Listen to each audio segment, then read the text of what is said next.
Rad seoskim sakacima, gradskim bulevarima predstavlja spoj ambijentalnog i elektronskog učenja. Zapravo njime je ostvareno jedno obrazovno partnerstvo između jedne seoske i jedne gradske škole.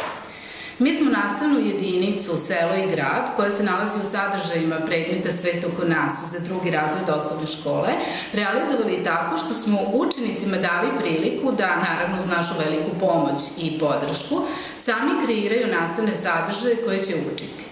Kroz različite aktivnosti na časovima Sveta oko nas, srpskog jezika, likovne kulture i engleskog jezika, učenici su bili u prilici da kroz različite aktivnosti sami kreiraju različite multimedijalne sadržaje, da na taj način proširuju svoje znanje o određenim sadržajima, a onda tako gotove nastavne jedinice koje smo stavili u Windows Live prostor prezentuju svojim drugarima u drugoj sredini i zapravo im napravi udžbenik iz koga će oni moći da uče. Ideja o ovome radu je krenula iz našeg uverenja da tehnologija ima jako važno mesto u obrazovanju i da učenici, naročito nižih razreda gde mi predajemo, tehnologiju i internet treba da koriste smisleno, funkcionalno i nadasve kreativno. Postavili smo sebi pitanje šta to može da se uradi uz pomoć tehnologije i interneta, a ne može, ili bar ne toliko dobro bez nje. I tada smo došli do saznanja da je jedna od najbolje funkcija tehnologije spajanje ljudi, u ovom slučaju dece, učenika sa različitih sredina naše zemlje. Sledeće pitanje su postavili šta to deca iz jednog kraja znaju bolje od dece iz drugog kraja, konkretno, šta to deca sa sela znaju što deca iz grada ne znaju i obrnuto. Tako nam se rodila druga ideja da koristimo vršnjačko učenje u obradi ove jedinice i u ovom slučaju, znači obrađujući ovu nastavnu jedinicu na taj način, učenici su predavači, postali su nastavnici i oni su bili ti koji su prezentovali jedni drugima sadržaj ovih časova.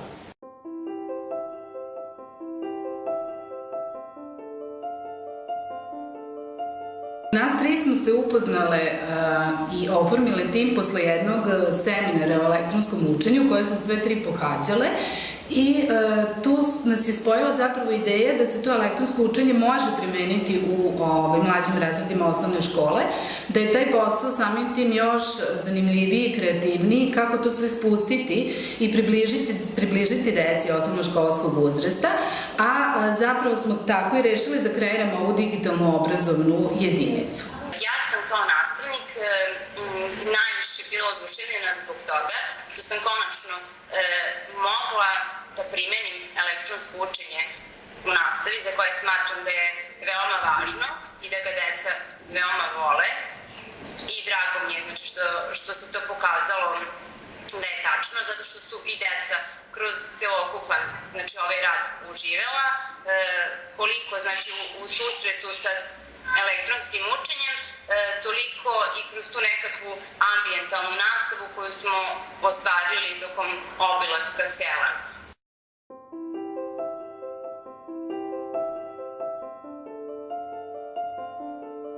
Izlaskom iz učionice, deca su obilazila svoj grad, u ovom slučaju učenici osnovne škole Žarko Zrenjanin iz Novog Sada su obilazili Novi Sad i prikupljali materijal za digitalnu obrazovnu jedinicu, a učenici osnovne škole Đura Jakšić iz Oreškovice su obilazili selo i takođe prikupljali materijal. Pritom mislimo da su deca snimala filmove, pravili su fotografije i prikupljali podatke od koje smo napravili neku vrstu lekcije koja je postavljena na Windows Live prostor. I kao što je Ljilja ranije rekla, taj prostor, znači taj prostor na internetu je neka vrsta elektronskog udžbenika, zamena za elektronski udžbenik i učenici su na taj način prezentovali jedni drugima sadržaj ove 2 jedinice.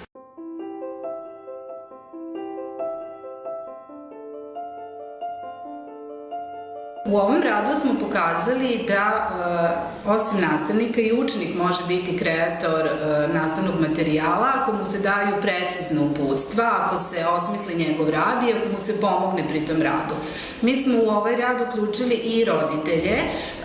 angažovali smo ih i, na primjer, roditelji iz grada su nam omogućili da posetimo njihova radna mesta, bili smo u bolnici, bili smo u pozorištu mladih, obišli tržni centar, Novosadsku toplanu i na taj način učenici su stekli neke nova saznanja i o ovim organizacijama, a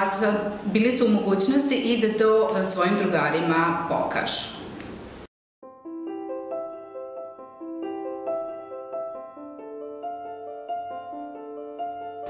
Prilikom saradnje sa školom iz Oreškovice smo koristili gotovo sve usluge Windows Live Spaces alata. Na prvom mestu je to prostor gde smo uploadovali, to je postavili sve filmove, tekstove, materijale, fotografije i linkovali, povezali hipervezano ta dva prostora. Zatim smo uz pomoć Messengera smo komunicirali kako nas tri, pošto smo, kažem, iz različitih sredina, komunicirali u vezi sa nekim bitnim stvarima koje smo morali da se dogovorimo, a takođe jedan od koraka realizacije ove teme je bio učenički čet, gde su oni razgovarali o načinima provođenja slobodnog vremena jedni sa drugima da bi se ta tema zaokružila i upotpunila. Onda smo koristile, naravno, elektronsku poštu, gde smo razmenjivali isto bitne stvari, poruke, informacije i tako dalje. Takođe smo koristile i uslugu deljenja dokumenata, gde da ne bismo stalno slali jednoj drugoj, gde ne bismo kačali dokumente i slali, nego smo ih sve zajedno postavili na taj zajednički prostor i tu smo onda direktno na njemu radili, menjali ga, dopunjavali, čuvali i tako dalje.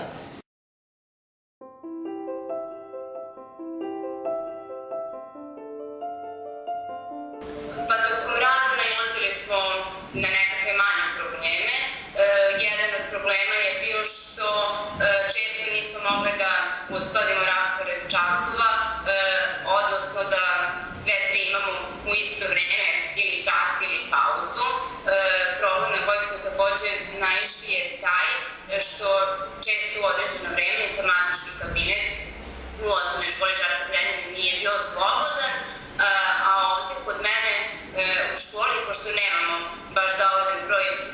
računara, znači bilo je teško